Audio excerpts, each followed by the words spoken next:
जितने भी लोग ये चाहते हैं कि आपकी मैरिज लाइफ खराब ना हो, इस वीडियो को शुरुआत से लेकर अंत तक पूरा सुने। और जो जो बातें इस वीडियो के अंदर मैं बताने वाला हूँ, किस वजह से डिवोर्स खराब होते हैं, किस वजह से आज शादीशुदा जिंदगियां खराब है, आज किस वजह से रिलेशनशिप्स खराब होते जा रहे हैं, वो सारी बातें मैंने इस वीडियो में बताई। शुरुआत से लेके एंड तक इस वीडियो को जरूर देखें। मेरा विश्वास है ये वीडियो पूर्ण तरीके से आपकी पूरी जिंदगी को बदल के रख देगी। हालेलुया।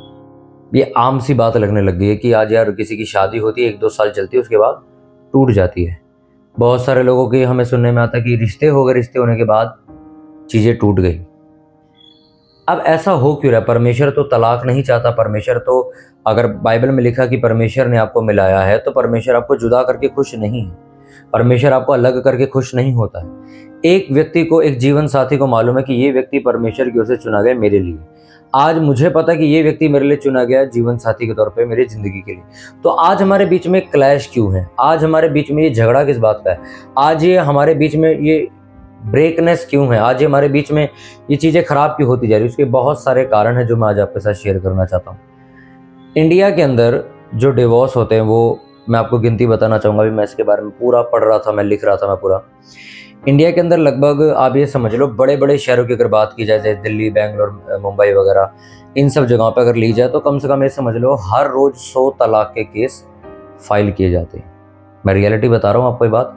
100 तलाक के केस कम से कम हर रोज़ बड़े बड़े शहरों में होते हैं। छोटे शहरों में या छोटी जगहों पर इसलिए नहीं होती, वहाँ पर अभी लोगों को इतनी नॉलेज नहीं है, इतनी शिक्षा नहीं, तो वो तलाक जो है कोर्ट तक या पुलिस स्टेशन तक नहीं पहुँचता। 100 तलाक रोज होते हैं। और जब मैंने इसके बारे में पढ़ना शुरू किया, तो एक साल के अंदर 36,000 और इससे ज़्यादा भी हो सकते हैं, 36,000 केस जो डिवोर्स के हैं वो रजिस्टर्ड किए जाते हैं। अब मैं आपको बताना चाहता हूँ कि ये जो सारे केस हैं, ये पहले नहीं हुआ करते थे। अगर आज से 15-20 साल पीछे चले जाओ, जो हमारे मम्मी पापा का टाइम था, तो उस टाइम पे ऐसा नहीं होता था। आपने देखे होंगे बहुत कम उस टाइम पे डिवोर्स, तलाक, अलग हो जाना, ये सब बहुत कम होता था पहले। आज आप अपने मम्मी पापा से पूछो कि भाई उस टाइम पे ऐसा सब कुछ होता था, तो बताएंगे हाँ होता तो था।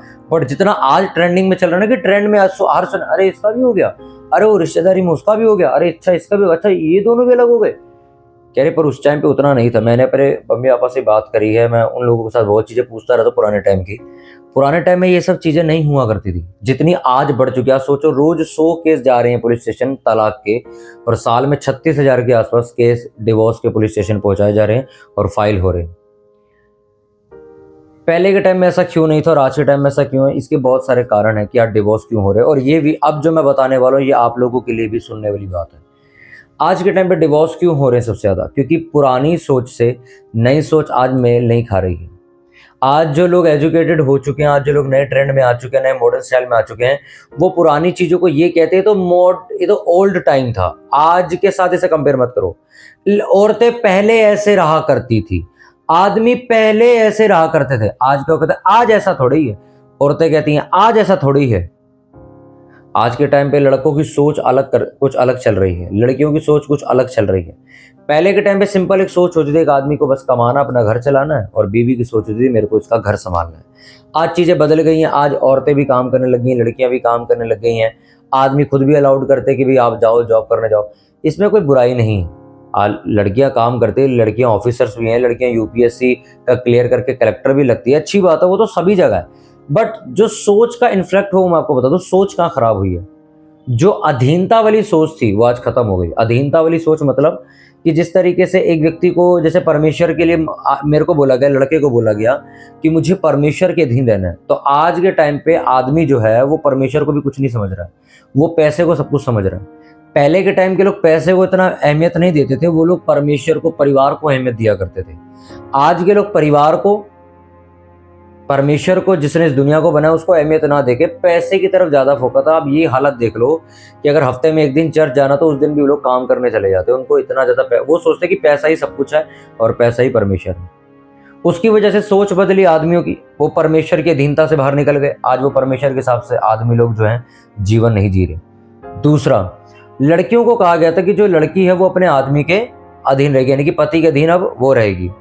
अब जो लड़कियां हैं वो आज ये बात करने लगी है वुमन पावर की, हमारा अधिकार, हम झुक के क्यों रहेंगे, हम बराबरी के हैं। बराबरी तो है ही, इज्जत नहीं है क्या? वो तो बराबरी तो है ही।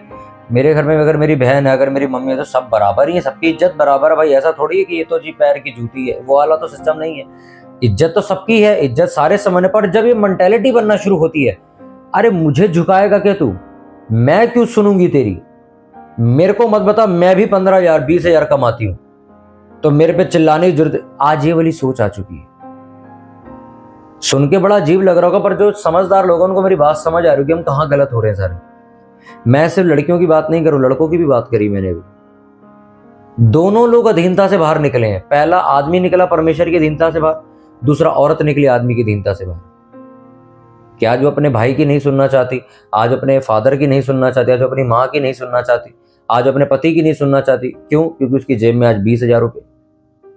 आपको कमाना है, आपको जॉब करनी है, आपको बड़ी पदवियों तक पहुंचना परमेश्वर चाहता है, पर इसका मतलब ये नहीं आप वचन तोड़ दो। आप एक कलेक्टर की पोजीशन पे पहुंचकर भी यही वचन पढ़ोगे एंड में कि एक स्त्री को अपने पुरुष के अधीन रहना चाहिए। दूसरा, एक आदमी बेशक 100 करोड़ कमा ले, तब भी उसको बात मालूम होनी चाहिए कि मुझे मेरे परिवार को जो समय देना है और जो मेरे परमेश्वर को मुझे इज्जत देनी है, वो मैं कभी रिप्लेस नहीं कर सकता। जिस दिन ये चीजें खराब होना शुरू होती है, उस दिन आपका मेन जो फोकस है वो टूट जाता है और मैरिजेस खराब होना शुरू हो जाती है। अब बहुत सारे कारण है जो मैं आपको बताना चाहूंगा, जो मैंने पढ़े कि पूरे साल में जो मेजर प्रॉब्लम्स हैं जो डिवोर्स की, वो क्या है मैं आपको बताता हूँ। सबसे पहली चीज जो मेरे को बहुत सही भी लगी है, एक्चुअल में है भी, आपकी बातचीत में कमी होना, लैक ऑफ कम्युनिकेशन। यानी कि आप दोनों के बीच में बातचीत ही नहीं हो रही है। एक हस्बैंड वाइफ इतना ज़्यादा आज जॉब में बिजी हो चुके, जो मैंने बात बोली, वाइफ भी जॉब पे, हस्बैंड भी जॉब पे, ना मिलना है, ना टाइम स्पेंड हो रहा है, ना बातचीत हो रही है। आए, खाना खाए, थक गए, सो गए।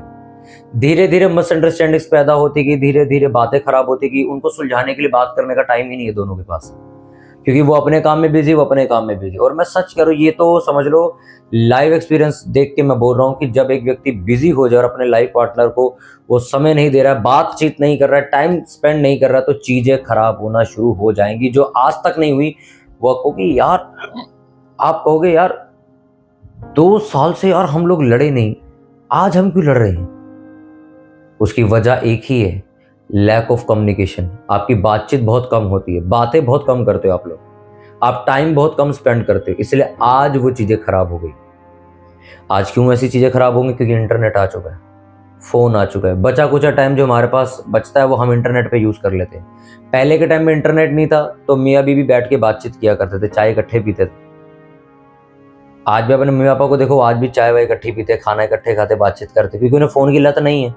पर आज की जनरेशन वाले तुम कपल देखो, वो मेट्रो में इकट्ठे जा रहे हैं, इसका बल्कि इसके कि वो मेट्रो में बातें करते जा रहे हैं, नज़ारा देखते जा रहे हैं, नहीं, वो फ़ोन चलाते जा रहे हैं। लड़का अपना फ़ोन चला रहा है, लड़की अपना फ़ोन चेक कर रही है, दोनों एक दूसरे से बात ही नहीं कर रहे।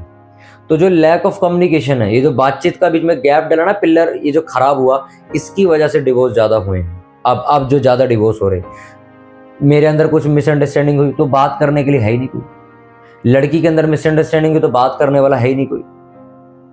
गलती मानने वाली आज इमेज खत्म हो गई, लोग अपनी गलती नहीं मानते, लोग झुकना नहीं चाहते। कम्युनिकेशन, उन्हें सबसे पहला बताया कि लैक ऑफ कम्युनिकेशन, बातों के बीच में, यानी कि बातचीत बहुत खत्म होती जा रही है लोगों की आपसदारी में। मैं सच कह रहा हूं, परिवार के अंदर 5 लोग रहते, पांचों के पास फोन है, पांचों अपने अपने कमरे में फोन चला रहे, कोई बात ही नहीं करता। अपना बचपन याद करो, हमारे बचपन में फोन नहीं थे, आज से 10-15 साल पहले ही तो आए हैं फोन, इंटरनेट, सब कुछ। हम जब 8-10 साल, 12 साल के थे, 10 साल के थे, फोन, इंटरनेट, फेसबुक कुछ हमें मालूम ही नहीं था। हम तो स्कूल जाते थे, घर में बैठते थे, खेलते थे, कार्टून देखते थे, पापा आते थे, पापा के साथ खेलते थे, मम्मी भी मतलब सारा दिन ही तो मतलब घर में टाइम स्पेंड हो रहा है। आज ऐसा नहीं हो रहा है। आप देखो, मैं सच कह रहा हूँ, आज एक व्यक्ति खाली बैठा फोन चला रहा है, उसको कोई लेना देना नहीं, मेरा परिवार उस रूम में बैठा, मैं जाके बातचीत कर लूँ, वो अपना अकेले कमरे में बैठ के अपना फोन चला रहा है, फेसबुक देखे जा रहा है, रीले देखे जा रहा है, टाइम पास हो रहा है उसका। इसकी वजह से क्या हो रहा है? परिवार टूट रहे हैं, परिवार के अंदर गैप आता जा रहा है, बातचीत नहीं हो पा रही है, चीजें हल नहीं हो रही है, बैठ के हस्बैंड वाइफ बातचीत नहीं कर रहे हैं आपस में, एक टाइम ही नहीं है उनके पास बात करने का, वो इतना बिजी हो रहे हैं। और जब डिवोर्स आने की बात आती है तो फिर उनके पास टाइम ही टाइम है फिर बात सुलझाने के लिए, मनाने के लिए। इसलिए आज अगर परमेश्वर आपको इस वीडियो के जरिए बात करा, मैं आपको सच कह रहा हूं, इस चीज को सुधार लो भाई। कभी अपना फोन, जब परिवार का टाइम हो, अपनी वाइफ के साथ, आपके हस्बैंड के साथ टाइम हो, फोन बंद कर दो, साइड में फेंक दो। प्रार्थना का जैसे हम अलग टाइम रखते हैं, ऐसे अपने परिवार के साथ बातचीत करने का टाइम रखो, हस्बैंड वाइफ का अलग टाइम हो। हस्बैंड वाइफ में बच्चे नहीं आते, सास ससुर नहीं आते, मम्मी किसी कुछ नहीं आता, हस्बैंड वाइफ में सिर्फ हस्बैंड वाइफ आते, हस्बैंड वाइफ सिर्फ, मैं और मेरी वाइफ बस, और कोई नहीं आएगा। हम दोनों सिर्फ बातें करेंगे। एक होता है फैमिली में बातें करना कि सारे बैठे, मम्मी बैठी, पापा बैठे, बहन भी बैठी है, वाइफ भी बैठी, बच्चे सब सब हंसी मजाक कर, एक वो टाइम होता है। एक होता है पर्सनल टाइम स्पेंड करते, एक टाइम होता है जब परमेश्वर के साथ पर्सनल टाइम बात करते। आज परमेश्वर के साथ आप देख लो, अगर आपके पास पर्सनल टाइम नहीं है परमेश्वर से बातें करने का, प्रार्थना करने का, तो धीरे धीरे आपको आप बात करनी यानी कि प्रेयर करनी बंद कर देते हो, क्योंकि आपके अंदर से प्रार्थना करने की वो स्पिरिट खत्म हो जाती है। क्योंकि जितना गैप होता जाएगा उतना ज्यादा रिलेशनशिप कमजोर होता जाएगा। इसलिए आज अगर आप डिवोर्स से बचना चाहते हो तो इस गैप को खत्म करो। चीजें ऐसा नहीं कभी ठीक नहीं हो सकती, एक सेकंड में ठीक हो सकती हैं, आप समझ रहे, ठीक करने वाले बनो बस। आज वो चीजें देखो आज गैप की वजह से खराब हो गई, इसलिए आप उस गैप को खत्म करो। मैं सच कह रहा हूं, बहुत सारे इसके अंदर पॉइंट्स है जब मैंने पढ़े, सबसे जेन्युइन पॉइंट जो मेरे को परमेश्वर ने बोला वो यही था। इसके अंदर अभी 7-8 पॉइंट और है, इसके बारे में बात नहीं करना चाहता, तो आप खुद से भी पढ़ सकते हो। वो ये फैमिली इश्यूज, मेंटली हेल्थ, कोई शराब पीने की वजह से टूटा, कोई किसी का अफेयर था इसलिए टूट गया, फाइनेंशियल कंडीशंस की वजह से टूट गया। पर जो फर्स्ट मेन टॉपिक था जो मुझे परमेश्वर ने बताया और जिसको मैंने लाइव होते हुए देखा है लोगों की जिंदगी में, वो यही है, लैक ऑफ कम्युनिकेशन।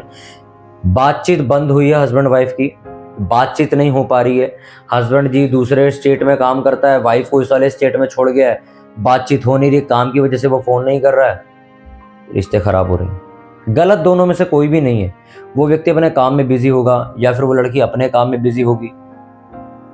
पर आज मैरिजेस खराब हो रही हैं सिर्फ इसी वजह से कि आप लोग इंटरनेट, सोशल मीडिया की वजह से अपने परिवार को टाइम नहीं दे रहे हो, अपनी वाइफ, अपने हस्बैंड के साथ समय नहीं बिता रहे। मैं सच कह रहा हूं, जितने मसले मैं सच कह रहा हूं, जितने मसले आपको दिख रहे हैं ना जिंदगी के अंदर, जितने भी आपको प्रॉब्लम्स दिख रहे हैं कि शादी टूटने वाली है या शादी खराब है, आपसे बैठ के बातें करना शुरू कर दो। सामने सामने रखो, जी मेरे को ये दिक्कतें आ रही हैं, वो आपके सामने रखेगा, मुझे ये दिक्कतें आ रही हैं, आप उन दोनों बैठ के उन चीजों को हल करो। देखो कोई डिवोर्स नहीं होगा। उस टाइम पे डिवोर्स क्यों नहीं होते थे जब हमारे मम्मी पापा का टाइम चल रहा था? उस टाइम पे डिवोर्स क्यों नहीं थे? उस टाइम पे डिवोर्स इसलिए नहीं थे क्योंकि उस टाइम पे लोग नाराज होकर इंटरनेट पे नहीं भागते थे, एंड मेरा मन नहीं है बात करने का, मैं परले कमरे में जा रहा हूँ, फोन चलाऊंगा वहां जाके। उस टाइम पे लोगों के पास फोन ही नहीं था, इंटरनेट ही नहीं था, तो थोड़ी देर नाराज होने के बाद खुद ही बात करते थे और बात करने की वजह से बातें सुलझ जाया करती थी। इसलिए आज तक आप देखो, आज की जनरेशन के बहुत कम लोग हैं जो लंबा अपनी मैरिज को लेके जा रहे हैं। कितने केस अपनी फैमिली में टूटते देख रहे हो, अपनी चर्चेस में टूटते देख रहे हो। अरे वो लड़का आता था, उसकी अभी शादी हुई है, टूट गई भाई उसकी, किस वजह से? Lack of communication. अंडरस्टैंडिंग्स खत्म हो गई, बातचीत नहीं कर रहे आपस में, चीजों को हल नहीं कर रहे बैठ के। यार मुझे इस चीज से मुझे दिक्कत हो रही घर में, आप इस चीज को हल करो। मुझे यार तेरी इस हरकत से, यार ये जो तू करता है ना, जिस तरीके से तू बोलता है, मेरे को चीज बिल्कुल अच्छी नहीं लगती। वो व्यक्ति अगर समझदार है तो वो माफी को मांगे कि हाँ यार मेरे अंदर एक कमी है, परमेश्वर उसको पश्चाताप की ओर लेके जाएगा, उस चीज को सुधारेगा। क्योंकि अगर तो वो अपने जीवन साथी के लिए सीरियस है तो अपने आप के अंदर चेंजेस करेगा और अपने आप को सुधारेगा, परमेश्वर के आगे उन चीजों को रखेगा। अगर तो वो सीरियस नहीं है और वो एक पाप का जीवन जी रहा है, उसको बाहर भी मुंह मारने की आदत है, तो कहेगा बर्बाद होता है, रिश्ता होता है, हम किसी और से ब्याह कर लेंगे। पर आप अगर एक जेन्युइन मैन ऑफ गॉड हो, अगर आप एक genuine man woman of God हो, तो मैं आपको एक बात बताऊं, आप एक व्यक्ति को पसंद करोगे, एक से शादी करोगे, खराब होता दिखोगे, उसी के साथ बातों को सुलझाओगे, क्योंकि आपके पास कोई अदर ऑप्शन नहीं होगा। जिनके पास अदर ऑप्शन है वो जेन्युइन नहीं है, अदर ऑप्शन वाले कचरा है। मैं आपको सच करूँ, कचरा आदमी हूँ। पसंद क्या होता है मैं आपको पसंद समझाता हूँ। आज लोगों ने पसंद को बड़ा अजीब कर, मैं पसंद समझा, पसंद पता क्या होती है कि मेरे सामने 4-5 चीजें पड़ी हैं और मैंने एक चीज उठा ली ऐसे करके कि ये मेरी पसंद है। पसंद का मतलब होता है मैंने सब में से इसे डिसाइड किया। पसंद का मतलब ये हो गया कि अब मैं इसको खोने से भी डरूंगा कि नहीं यार ये मेरे को बहुत अच्छी, यार ये फोन मेरे जो बहुत पसंद है, टूट ना जाए, कोई इसको चोरी ना कर ले, कोई उठा कर नहीं ले जाए, इसमें आग ना लग जाए, मतलब इसको संभालूंगा, अब इसको मैं संभालने के लिए लगा रहूंगा। पर वो व्यक्ति जो इसको रखने के बाद भी ऐसे देख रहा है, अभी और ऑप्शन भी है मेरे पास, वो पसंद नहीं, वो कूड़ादान है। वो आदमी पसंद नहीं है, वो पसंद नहीं कर रहा, वो उसे मुंह मारने की आदत है, उसे कूड़ादान बोलते हैं। वो मसीह की जिंदगी नहीं है, वो प्रभु यीशु मसीह की शिक्षा नहीं है, वो एक जवान को पवित्रता की शिक्षा नहीं है। शादी करनी आप पसंद करो, आप पसंद करो, शादी करो। पसंद एक ही रहती है जिंदगी में, 100 पसंद नहीं होती। आज आपने लोगों को देखा, मुझे ये भी पसंद आ रहा है, अब मेरा ध्यान उधर भी जा रहा है, मैं इधर भी पसंद, मेरे को तो ये भी बढ़िया लग रही है, मेरे को तो वो भी बढ़िया लग रहा है, आप कचरा हो फिर। मैं माफ़ी चाहूँगा, मैं थोड़ा कड़वा बोलता हूँ, बट ये रियलिटी है। आप वफादार व्यक्ति नहीं, आप परमेश्वर भी आप पे विश्वास नहीं कर सकते। जिसको तुमने देखा है तुम उसको पसंद करके स्थिर नहीं हो रहे हो, जिसको तुमने नहीं देखा उसको कैसे तुम विश्वास करके स्थिर रहोगे उसके ऊपर। आपको डिवोर्स चाहिए, क्यों? क्योंकि आपके पास ऑप्शंस हैं। अरे मेरे पास तो अच्छे अच्छे रिश्ते आ जाएंगे, अरे मेरा तो बहुत नाम है, अरे मेरे पास तो ये। नो, अगर आप एक सच्चे परमेश्वर के दास हो, परमेश्वर के वचन पर चलने वाले, अगर आप सच्चे परमेश्वर के विश्वासी और विश्वासिनी हो, एक अच्छी लड़की आप परमेश्वर के साथ जीने वाली हो, तो मैं आपको एक ही बात बोलूंगा, आप जीवन में एक व्यक्ति को पसंद करेंगे परमेश्वर के तरीके से सब चेक करके कि हाँ ये परफेक्ट है। कमियां हर किसी में होती है भाई। आपको सर्वसिद्ध चाहिए तो आप स्वर्गदूतों से शादी करो जाके। आज इंसान पता है क्या ढूंढ रहा है? जो चीज उसके पास खुद नहीं वो दूसरे में ढूंढ रहा है जाके। आपको मसीही की जिंदगी चेक करने की, वो मसीह है, प्रार्थना करने वाला, पाप में तो नहीं है, पवित्रताई में है, वचन पर चलता है, परमेश्वर यहोवा का भय मानता है, एग्जैक्ट वचन फॉलो कर रहा है, शादी करो। पर आप उसके अंदर दूसरे को कंपेयर करके, यार जो वो वाला रिश्ता आया था ना यार, उसमें तो ये भी था पर इसमें ये वाला नहीं है, यार उस वाले में वो लड़की कह रही थी मेरा हस्बैंड तो ऐसा इतना कमाता है, पर ये तो यार अभी लड़का कह रहा है मैं सिर्फ 20-30 हजार कमाता हूं। कंपैरिजन रिलेशनशिप्स को खत्म कर देगी, शादियों को खत्म कर देगी और आपको डिवोर्स की ओर धक्का देगी। डिवोर्स से बचने के लिए मैं आपको सच कह रहा हूं, आपके बीच में कम्युनिकेशन होनी चाहिए। आपको चेक करना है कि हम कहां गलत हैं, आपको चेक करना है मेरे घर में क्या चीज खराब हो रही है। क्या बोला परमेश्वर ने? जो अपने परिवार का संचालन नहीं कर सकता वो कलीसिया में हाथ ना डाले। आप अपनी वाइफ, अपने रिलेशनशिप को बचा नहीं पा रहे हो, आप अपने परिवार को टूटता हुआ अपनी आंखों के सामने देख रहे हो, कैसे आप पुलपिट पे जाके प्रचार करोगे? बहन मैं आपके लिए प्रार्थना करूंगा आपकी मैरिज कामयाब हो जाए। मजाक उड़ाएंगे तुम्हारा लोग। आप अपने घर को ठीक नहीं कर पा रहे हो, आप दूसरे को क्या सलाह दोगे?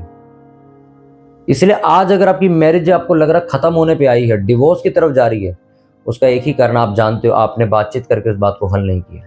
अगर आपके हस्बैंड को या आपकी वाइफ को आपकी कोई बात बुरी लगती है कि आपके अंदर ये आज, जैसे मैंने बताया कि बहुत से कारण हो सकते हैं, भी कोई शराब भी पीता है इसलिए छोड़ दिया, या फिर किसी का अफेयर है बाहर इसलिए छोड़ दिया, या फिर मेंटल हेल्थ है, या फिर कुछ भी ऐसी चीजें जो अलग यूनिक है इस वाली बात से, तो वो बैठ के आप हल करो या फिर उससे पूछो या फिर उसका क्या समाधान निकलता। अब आपने गलत इंसान से शादी कर ली, वो आदमी 24 घंटे शराब पी रहा है, तो लाजमी सी बात है उसका डिवोर्स होना ही चाहिए, और वो हो भी जाएगा, क्योंकि वो व्यक्ति अब नशे करने वाले के साथ नहीं रह सकता, क्योंकि उसने चुनाव ही, क्योंकि इसमें भी आप ही की गलती, क्योंकि आपने चुनाव गलत किया। आपने उस व्यक्ति के लिए प्रार्थना नहीं करी कि ये प्रभु तेरी तरफ से है भी कि नहीं, ये व्यक्ति सच में तेरा भय मानने वाला है भी कि नहीं, ये क्या ये पवित्रताई में है भी कि नहीं। आज जैसे ही आपको मिल रहा है तो आप फिर तो आप कह रहे हो परमेश्वर मेरे साथ ऐसा क्यों हुआ? परमेश्वर ने साफ तौर पर लिखा, परख का आत्मा मैंने तुझे दिया है, तुझे प्रार्थना कर, मैं तुझे गहरे भेदों को खोल के बताऊंगा। कई बार आप चुनाव गलत कर ले तो फिर उसके बाद डिवोर्स होते, आप चुनाव गलत कर लेते हो। एक प्रार्थना करने वाला व्यक्ति ऐसे व्यक्ति से शादी कर रहा है जिसको प्रार्थना का लेना देना ही नहीं। मैं पास्टर्स का नाम नहीं लूंगा, ऐसे पास्टर है जिनको आप यूट्यूब पर सुनते उनके डिवोर्स हो चुके हैं। वजह क्या है? उन्होंने बताया कि हम मिनिस्ट्री में इतना ज्यादा बिजी, पर हमारी वाइफ मिनिस्ट्री करना नहीं चाहती इसलिए छोड़ के चली गई। गलत चुनाव, गलत व्यक्ति जीवन में आया। इसमें आप ये नहीं कह सकते कम्युनिकेशन नहीं था, चुनाव गलत था। यहाँ पे आपको चीजें ढूंढनी कि जो चीजें सच में मेरी तरफ से गलत है तो मैं उसे सुधारूं, और जो चीजें कम्युनिकेशन की वजह से खराब है तो मैं उसको बताऊं और हम दोनों बैठ के बात करें। तीसरी अदर चीज जब परमेश्वर के फिर तो गलत ही चुनाव के लिए उसका फिर तो कहानी खराब है उसकी। तो उसके लिए भी प्रभु एक बार को कहता कि आप प्रार्थना करके उस व्यक्ति को सुधार सकते हो, पर अगर आप खुद प्रार्थना करने वाले नहीं हो तो फिर पूरा परिवार, आपको पता ही है फिर क्या हाल होगा उसका।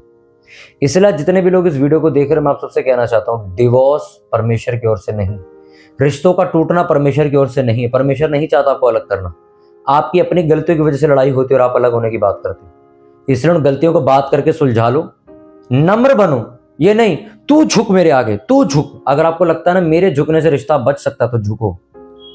अगर लड़की को लग रहा है कि मेरे झुकने से मेरा आदमी ये सोचता है कि हाँ ये अब मैं शांत हूं, तो आप झुक जाओ।